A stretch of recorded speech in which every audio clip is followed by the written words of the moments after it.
The air in the Whitmore estate dining room was thick with the smell of fresh coffee and old money.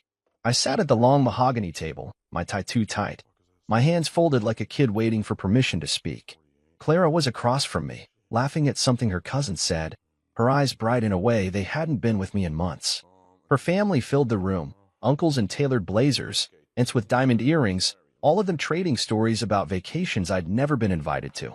I was Miles Harrington, the guy who married into this, the one they tolerated because Clara said I do 6 years ago. But I wasn't one of them. Never would be. I sipped my orange juice, trying to blend into the wallpaper, when Julian, Clara's older brother, leaned across the table. His cufflinks glinted under the chandelier. "Miles," he said, loud enough for everyone to hear, "you're awfully quiet. Don't they teach you how to talk at those community colleges?" A few chuckles rippled around the table. My jaw tightened, but I forced a smile. I'd learned to let his jab slide. Clara said it was easier that way. "Keep the peace," she'd whisper after every family gathering, her hand on my arm like she was soothing a dog. I was about to change the subject, ask about the weather or some safe nonsense, when Julian picked up his coffee mug. It was steaming, fresh from the pot. He looked right at me, his smirk sharp as a blade, and then he tilted the mug. Hot coffee splashed across my face, burning my skin, soaking my shirt.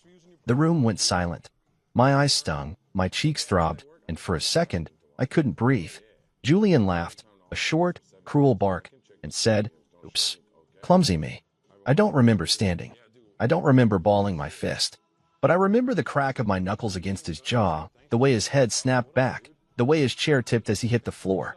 Gasps erupted. Someone dropped a fork. Clara's mother, Beatrix, clutched her pearls like I'd just set the table on fire. Julian scrambled to his feet, holding his face, his eyes wide with shock.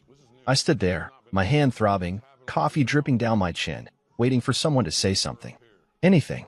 Clara stared at me, her mouth a thin line, her eyes cold as the marble floor. No one asked if I was okay. No one called Julian out for what he'd done. Beatrix rushed to her son, cooing over him like he was a wounded child, not a 38-year-old man who just assaulted me. My father-in-law, Edward, cleared his throat and said, "Miles, perhaps you should step outside." Step outside. Like I was the problem. I looked at Clara again, waiting for her to stand up, to say, "Julian, what the hell?" But she didn't. She folded her napkin, set it neatly on the table, and looked away. My chest burned worse than my face. I walked out of the dining room, through the foyer with its crystal chandelier and family portraits, and onto the front porch. The Connecticut air was crisp, the kind that makes you feel alive, but all I felt was small. I touched my cheek, red, tender, probably scarring. I'd spent years swallowing their insults, their sideways glances, their jokes about my job as a software engineer, my parents' small house, my life before Clara. I'd done it for her. For us. But standing there, with the echo of Julian's laugh in my head and Clara's silence louder than anything, I realized something. I wasn't just invisible to them. I was invisible to her too. The door behind me stayed shut. No one came after me, not Clara, not her cousins, not even the staff who'd seen the whole thing. I pulled out my phone, my hand shaking, and opened a browser. I didn't know what I was looking for, not yet, but I knew I couldn't go back inside. Not to that table, not to that life. My thumb hovered over the screen, and for the first time in years, I felt a spark of something I'd forgotten. Anger, yes, but also the faint pulse of my own worth. I wasn't going to apologize. Not this time. The balcony off the Whitmore estate's second floor was my refuge that night, a slab of stone overlooking a manicured lawn that stretched into the dark. I leaned against the railing, the cold metal biting into my palms, my face still raw from the coffee Julian had dumped on me hours ago.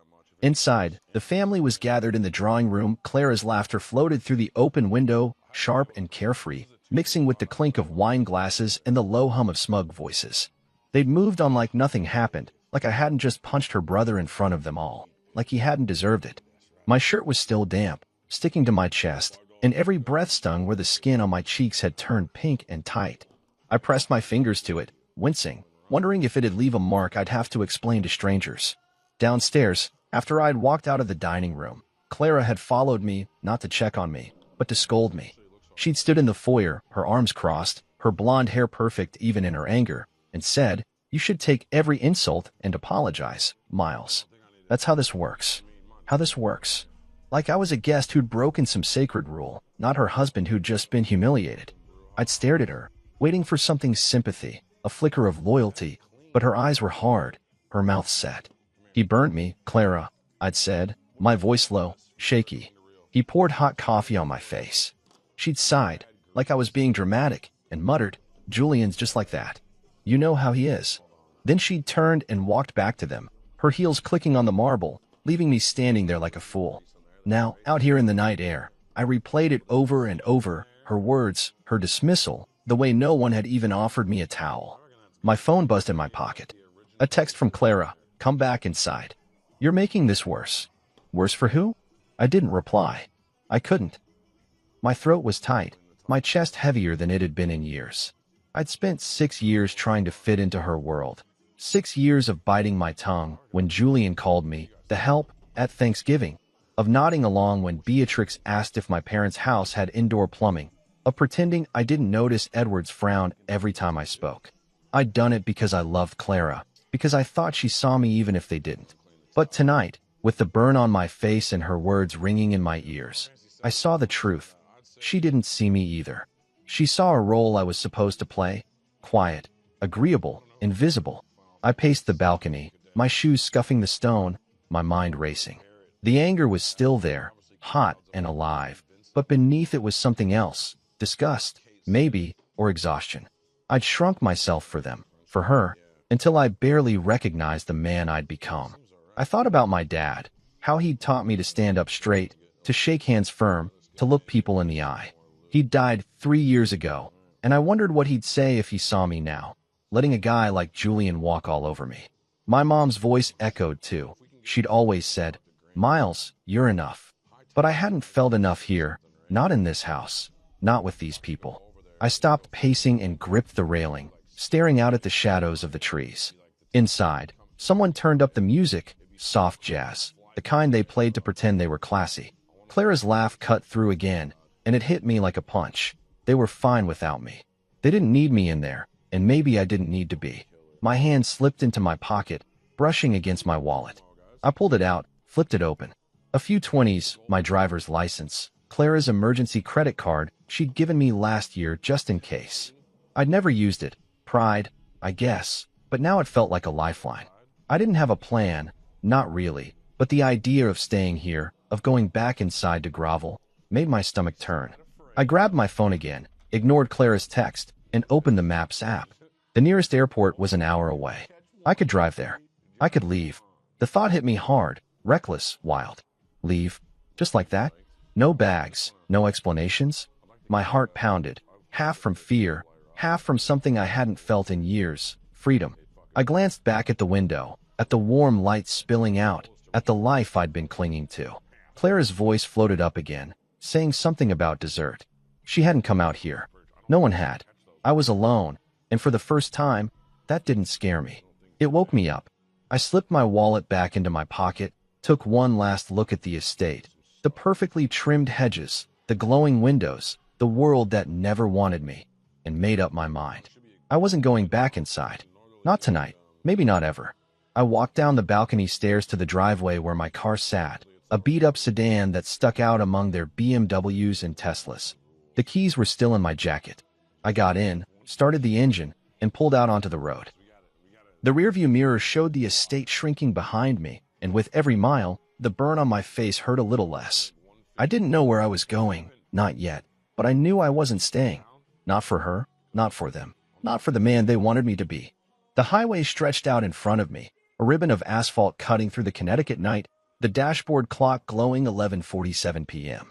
My hands gripped the steering wheel of my old sedan, the leather worn smooth from years of use, and the hum of the engine was the only sound keeping me company. My face still throbbed where Julian's coffee had hit me, a dull ache that pulsed with every heartbeat, but I didn't care. Not anymore. I'd left the Whitmore estate behind, the mansion shrinking in my rearview mirror until it was just a speck of light swallowed by the dark. Clara's text, come back inside. You're making this worse, sat unanswered on my phone, tossed onto the passenger seat. I didn't owe her an explanation. Not after she'd stood there, watching her brother burn me, and told me to apologize.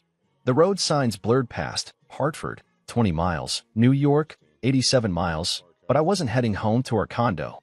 That wasn't home anymore, just a cage with better furniture. I needed out, far out, somewhere they couldn't reach me. The airport popped into my head again, a crazy idea that had taken root on the balcony and wouldn't let go. I'd never done anything this impulsive. 6 years with Clara had been about plans, schedules, dinners, her family's endless events. But now, with the wind whistling through the cracked window and the burn on my face screaming for something to change, I pressed the gas harder. Bradley International Airport was close, an hour's drive, maybe less if I pushed it.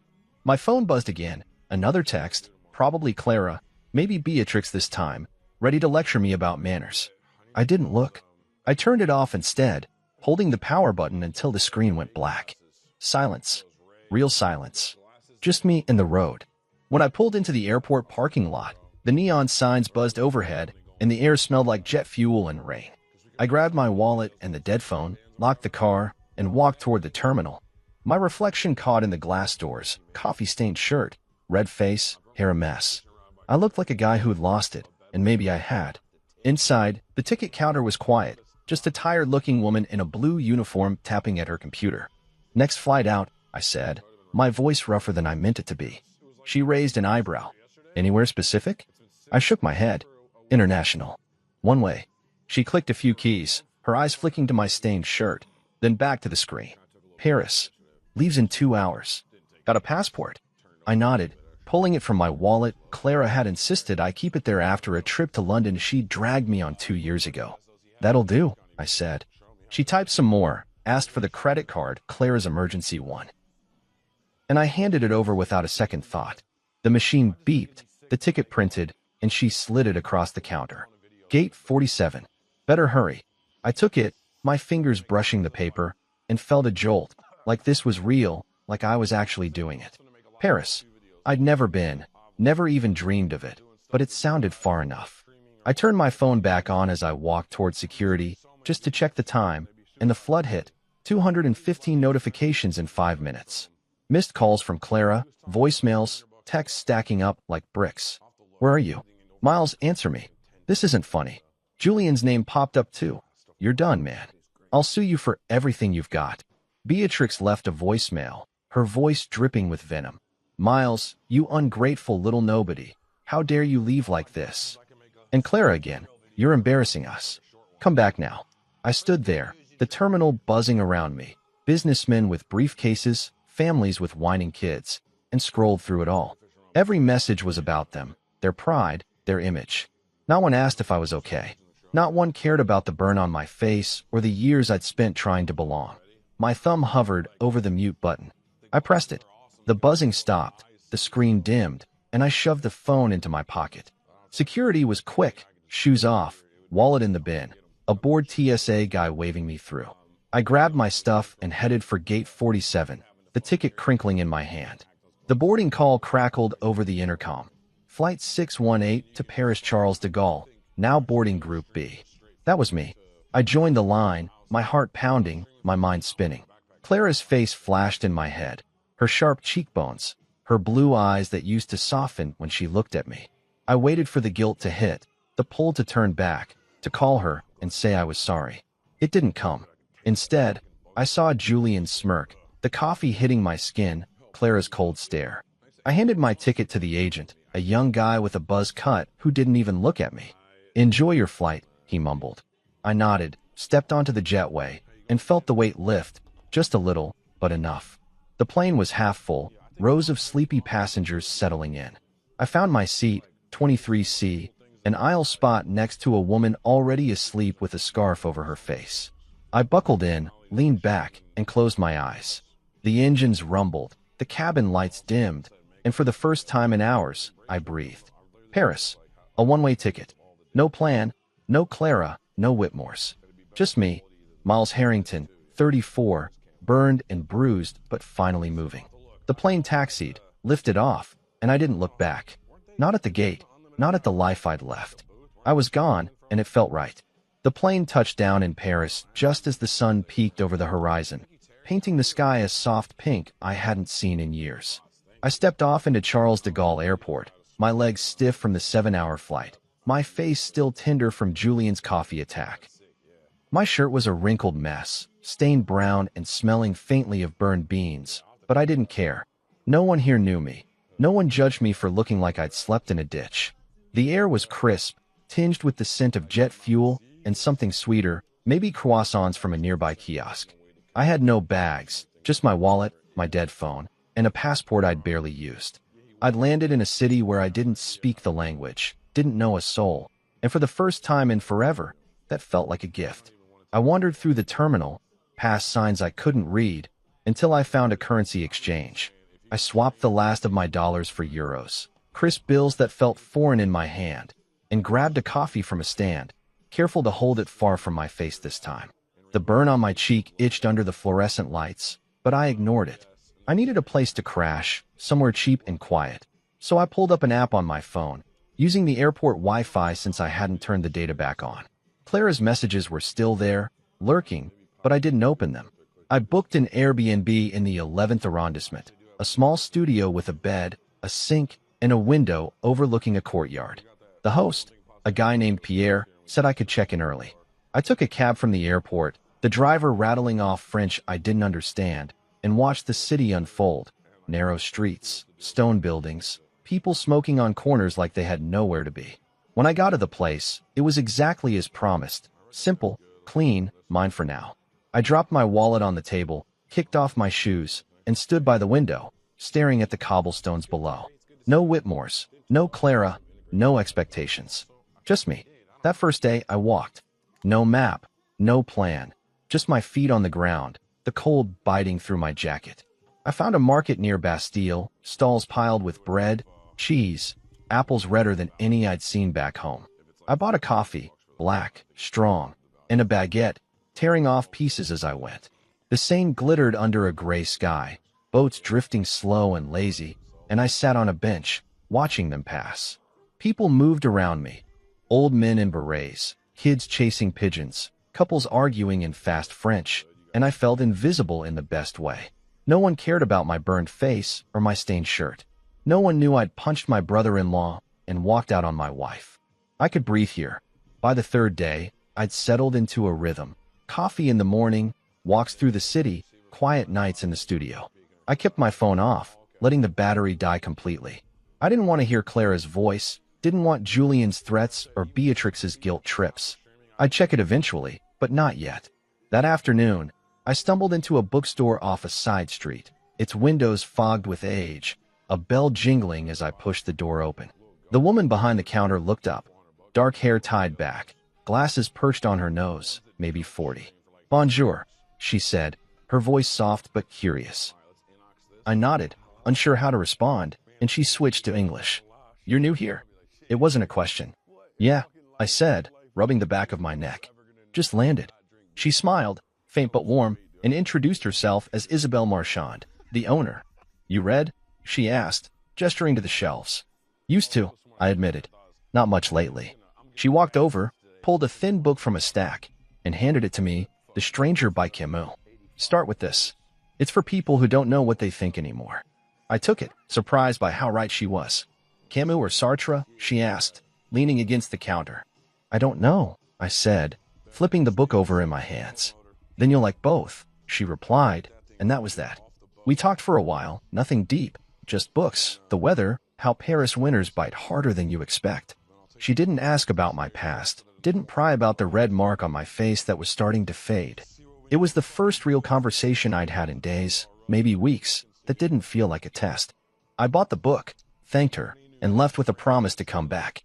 That night, I sat on the studio's lumpy bed, the book open on my lap, a cheap lamp casting shadows on the wall.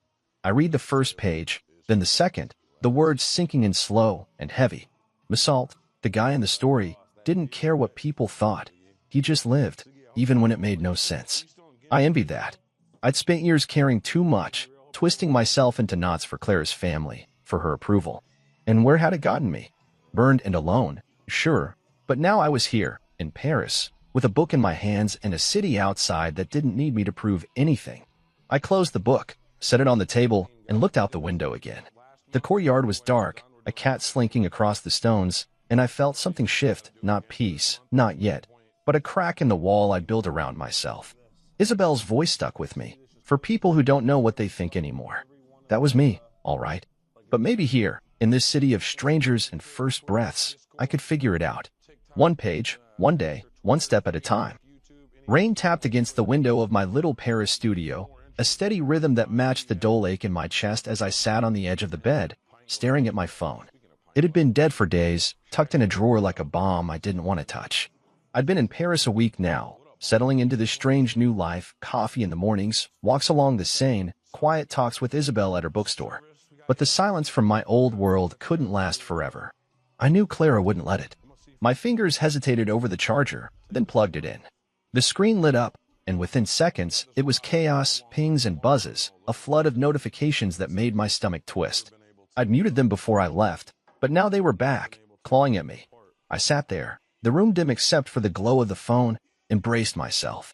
First came the missed calls, dozens from Clara, a few from Beatrix, even one from Edward, which surprised me. He never called, just glared across tables like I was a stain on his legacy. Then the texts, Clara's name over and over, a wall of words I didn't want to read but couldn't ignore. Miles, where are you? We need to talk. You can't just run off like this. We can fix this. You embarrass me. Julian's furious. Come back and make this right. I scrolled, my throat tightening with every line. Not one asked if I was hurt. If the burn on my face still stung, it didn't. Much. Just a faint pink now, or if I was okay after what happened. It was all about them, their feelings, their perfect little world I dared to disrupt. Beatrix had emailed too, a long one titled, Your Behavior, and I opened it because I couldn't help myself. Miles, it started. Your actions at the reunion were deplorable. We welcomed you into our family, gave you opportunities you'd never have dreamed of, and this is how you repay us? Running off like a child? Clara's devastated. I've attached a list of therapists, please seek help. I stopped reading, closed it, let the phone drop onto the bed. Therapists. Like I was the one who needed fixing, not the guy who'd scalded me, not the wife who'd told me to apologize for it. Julian had posted on X too. I saw it when I checked the app, a photo of his bruised jaw with the caption, some people crack under pressure. Sad. Likes and comments piled up, mostly from Whitmore cousins and friends, all agreeing I was the villain. I didn't reply. What was the point? They'd made up their minds years ago. I was the outsider, the guy who didn't belong, and now I'd given them proof. I stood up, paced the small room, the wooden floor creaking under my socks. The rain outside was heavier now, streaking the glass, and I felt trapped, not by Paris, but by the weight of them still reaching for me. I couldn't keep living like this, tethered to their voices, their judgment. So I made a choice. I walked to a shop near the metro, bought a French SIM card with a new number, and swapped it into my phone.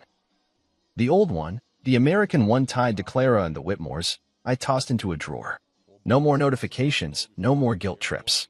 I needed work too. Clara's credit card wouldn't last forever, and I wasn't about to beg her for money. I found a co-working space near Montmartre, a cramped room with fast Wi-Fi and freelancers hunched over laptops. I logged into my old freelance accounts, software gigs I'd done before Clara convinced me to take a real job at her friend's firm and pitch for projects. Simple stuff, debugging, app updates, things I could do with my eyes closed.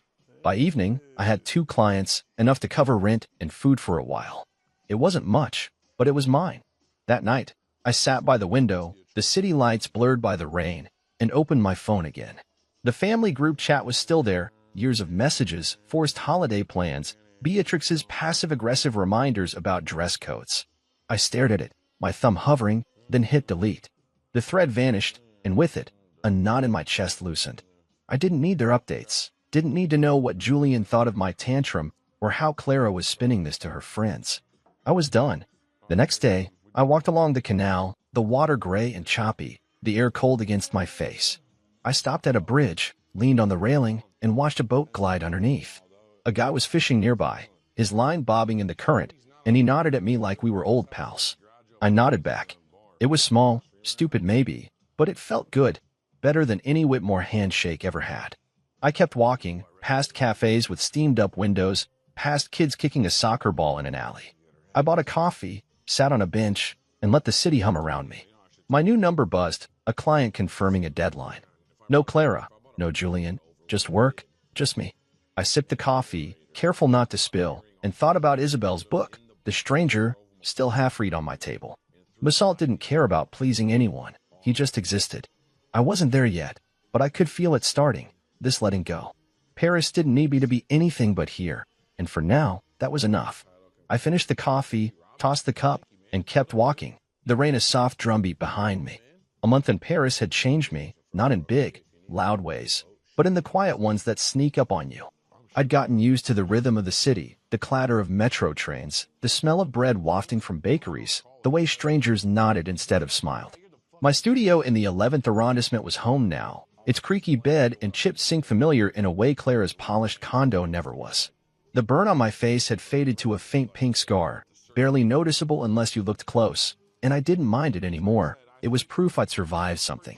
But there were pieces of me still back in New York, things I couldn't leave behind forever. Not the life with Clara, not the Whitmore world. I was done with that. But the small stuff that mattered. My dad's wooden toolbox, scratched and heavy with memories of him showing me how to fix a leaky faucet. The books I'd read in college, dog-eared paperbacks that got me through late nights. My mom's old Polaroid camera, the one she'd used to snap blurry shots of me as a kid. I'd left them in the condo when I bolted, and now, sitting by the window watching Paris wake up, I knew I had to go back for them. Not to stay, not to fix things, just to reclaim what was mine. I booked a round-trip flight that morning, using the last of Clara's credit card before my freelance money kicked in. The plan was simple. Fly in, get my stuff, fly out. No talking, no fighting, just in and out. The flight back was long, the cabin air stale, and I kept my head down, avoiding the chatty guy next to me who wanted to talk about wine. Landing in New York felt like stepping into a memory I didn't want. JFK's chaos, the gray skyline, the weight of everything I'd run from. I took a cab to the condo, my key still on the ring, and stood outside the building for a minute, staring up at the windows. Our place, hers now, was on the 5th floor, and I wondered if she'd changed the locks. It was mid-afternoon, a Tuesday, and I figured she'd be at work, but when I turned the key and pushed the door open, there she was. Clara, standing in the kitchen, a glass of water in her hand, her eyes wide like she'd seen a ghost. "Miles," she said, her voice soft, shaky. "You came back." I stepped inside, shut the door behind me, and kept my tone flat. "Just for my things." She set the glass down, her blonde hair pulled back tight, her face thinner than I remembered. She was still beautiful, but it didn't hit me the way it used to. "You don't have to do this," she said, stepping closer. "We can talk." Julian apologized. He didn't mean it. "We can go to therapy, figure this out." I shook my head, moving past her to the hall closet where I'd stashed my stuff. "You watched him burn me, Clara. You told me to apologize." She followed, her voice rising. "I was upset. It was a mess, okay? But running off to God knows where. That's not how you fix things." I pulled out 2 cardboard boxes from under the stairs, the ones I'd used when I moved in, and started packing. The toolbox first. Its weight felt good in my hands, solid, real. "I'm not fixing anything," I said, not looking at her. "I'm done." She stood there, arms crossed, her breath hitching like she might cry. "You're throwing us away." 6 years, Miles.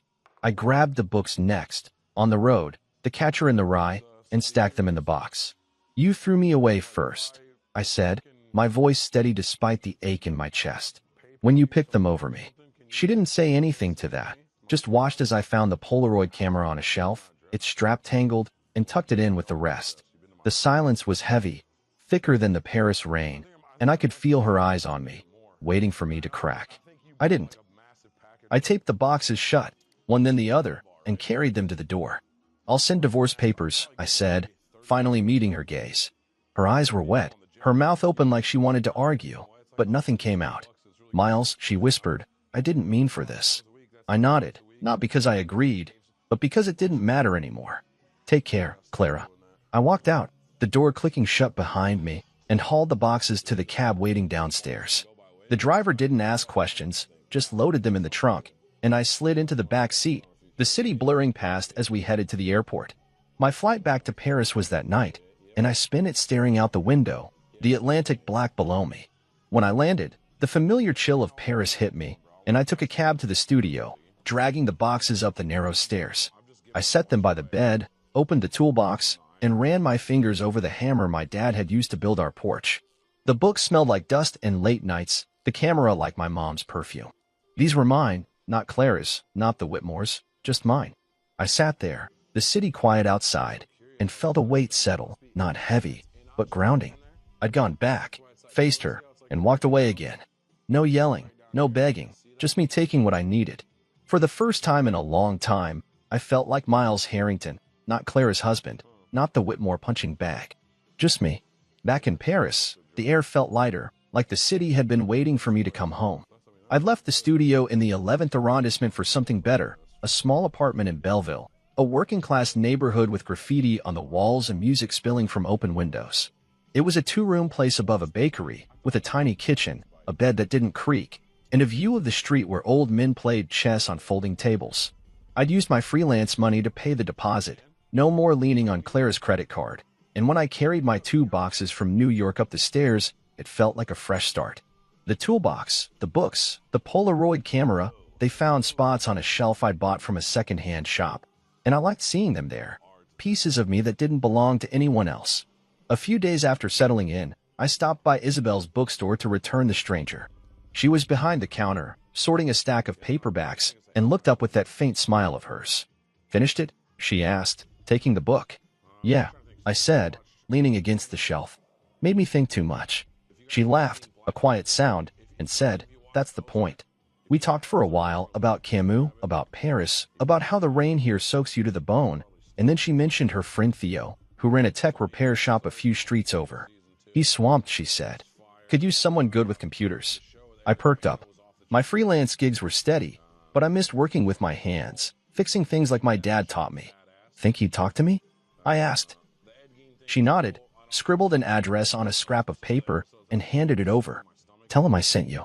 The next day, I walked to Theo's shop, a narrow storefront with a sign that read, "Reparations Tech," in peeling paint. Inside, it was a mess, tables piled with cracked laptops, phone screens, tangled cords. Theo was a wiry guy, maybe 35, with a beard and a cigarette tucked behind his ear. "You Miles?" he asked, wiping his hands on a rag. "Yeah," I said. "Isabel sent me." He sized me up, then pointed to a computer in the corner. "Set up a system for me, inventory, invoices, something simple. I'm drowning here." I got to work, pulling up code on an old desktop, tweaking it until it tracked his stock and spit out receipts. It took a couple hours, Theo watching over my shoulder, grunting approval now and then. When I finished, he clapped me on the back. "Good. You want a job? Part-time, cash, no bullshit." I grinned, the first real smile in weeks. "Yeah, I'm in." That was the start of it. Mornings at the shop, afternoons freelancing from the co-working space, evenings walking the city. I'd leave the apartment early, grab a coffee from the bakery downstairs, and head to Theo's, where I'd fix phones or debug software while he smoked and told stories about growing up in Belleville. It wasn't glamorous, no dress code, no corner office, but it was honest. I liked the feel of a screwdriver in my hand again, the satisfaction of a screen flickering back to life. Clara never let me do this kind of work. She'd called it beneath us, pushed me into suits and meetings I hated.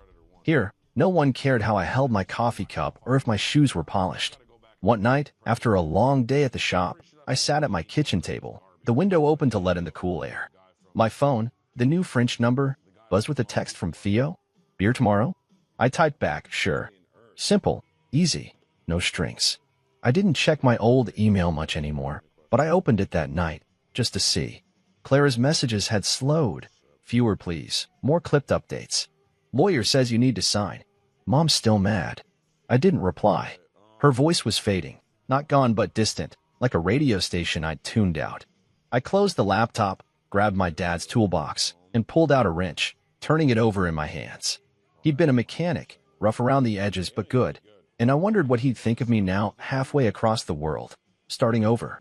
He'd probably laugh, say, "About damn time, kid." My mom would have hugged me, told me I was enough. I missed them both, but having their things here, in this little apartment, made it bearable. The next day, I met Theo at a bar near the canal, a dive with sticky tables and cheap wine. We drank, talked about nothing, soccer, the weather, a busted printer at the shop, and I felt lighter than I had in years. No one asked about my past, my marriage, my scars. I walked home late, the streets quiet, the city mine in a way New York never was. Back in the apartment, I stood by the window, watching a couple argue below, their voices sharp but muffled. I didn't need to understand the words to know it wasn't my fight. I built something here, a job, a place, a rhythm, and it was small, messy, real. Clara's emails could sit unread, the Whitmores could stew in their mansion, and I'd keep going. I climbed into bed, the toolbox on the shelf glinting in the moonlight, and slept better than I had in months. This was my room, my life, and I wasn't apologizing for it. The Paris sky was a heavy gray that morning, the kind that promises rain but holds off just to keep you guessing. I stood in my Belleville apartment, the smell of coffee from the bakery below drifting up through the open window, and stared at an envelope I'd pulled from a pile of mail. It was handwritten, the paper thick and creamy, scented with something floral that hit me like a memory I didn't want. Beatrix's name was on the return address, Clara's mother, the queen of guilt trips and backhanded compliments. I hadn't heard from her directly in weeks, not since her last email about therapists, and I'd hoped she'd given up. No such luck. I tore it open, the paper crisp under my fingers, and unfolded a single page. Her handwriting was perfect, slanted, like she'd practiced it for this moment. Miles, it began, you humiliated our family. You walked out when Clara needed you most. We gave you everything, a place at our table, a chance to rise above your station, and you threw it in our faces. I hope you're proud of yourself, living like some vagabond while we pick up the pieces. I stopped reading, the words blurring into a familiar venom I didn't need to finish. She'd always seen me as less than Julian, less than Clara, less than the Whitmore name, and this was her last shot, a perfumed dagger mailed across an ocean. I crumpled it, walked to the door, and headed out. The Seine wasn't far, a 10-minute walk through Belleville's winding streets, and I needed to move, to shake her voice out of my head.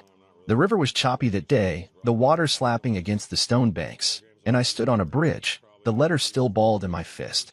I thought about Clara, her thin face when I'd gone back for my things, her pleas for therapy, and Beatrix's version of everything. They'd given me a seat, sure, but it came with a leash, smile, nod, take the insults, shrink. I didn't know them pride or shame.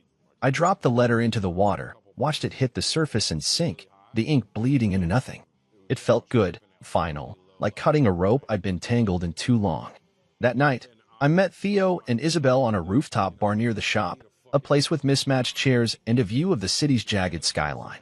Theo brought a bottle of cheap red wine, Isabel a loaf of bread she'd baked herself, crusty and warm. We sat under a string of bare bulbs, the air cool, the noise of Paris humming below. Theo poured the wine into plastic cups, handed me one, and said, "You're quiet tonight." I shrugged, tearing off a piece of bread. Got a letter from my ex's mom. Same old crap. Isabel raised an eyebrow, sipping her wine. What did she say? That I'm a disgrace, I said, keeping it light, though it still stung. Thinks I should have stayed and begged forgiveness. Theo snorted, leaning back in his chair. For what? Sounds like they're the ones who should beg. I nodded, chewing the bread, its taste sharp and simple. Yeah, well, they don't see it that way. Isabel set her cup down, her glasses catching the light. You look lighter, though, even with the letter. I paused, surprised she'd noticed. I feel it, I said, and it was true. The weight of Beatrix's words, Clara's silence, Julian's smirk, it was still there, but fainter, like a bruise fading. We drank more, the wine warming my chest, and talked about nothing important, Theo's latest repair disaster, Isabel's new shipment of books. No one asked me to explain myself, to justify why I'd left or what I was doing here. They just let me be. Later, as the city lights blinked on, Theo lit a cigarette and said, "You're good at the shop, man. Stick around." It wasn't a big thing, but it hit me hard, someone wanting me there. Not for what I could prove, but for what I could do. I got home late, the apartment dark except for the glow of a street lamp outside. I kicked off my shoes, stood by the shelf where my dad's toolbox sat, and ran my hand over it. The letter was gone, dissolved in the Seine, and with it, the last thread of Beatrix's hold. I didn't need her approval, didn't need Claire's either. I had this, Theo's shop, Isabel's books, a life I was building piece by piece. The next day, I went to work, fixed a cracked laptop screen, and laughed when Theo spilled coffee on his own shirt, cursing in French. After, I walked to the co-working space, finished a freelance job, and stopped by the bakery for a baguette. It was routine now, steady, mine. I didn't check my old email anymore, Clara's updates, Beatrix's rants, they could pile up unread. That night, I sat at my table, the Polaroid camera in front of me, and loaded a fresh pack of film I'd bought on a whim. I snapped a shot of the street below, blurry, imperfect, real, and pinned it to the wall. It was the first picture I'd taken in years, and it felt like a start. Paris had given me room to breathe, to be Miles again, not the guy who'd shrunk for the Whitmores. Beatrix's letter was the last echo of that old life, and I'd let it sink. I didn't need their table, I had my own. The Belleville apartment had become my anchor, its chipped walls and slanted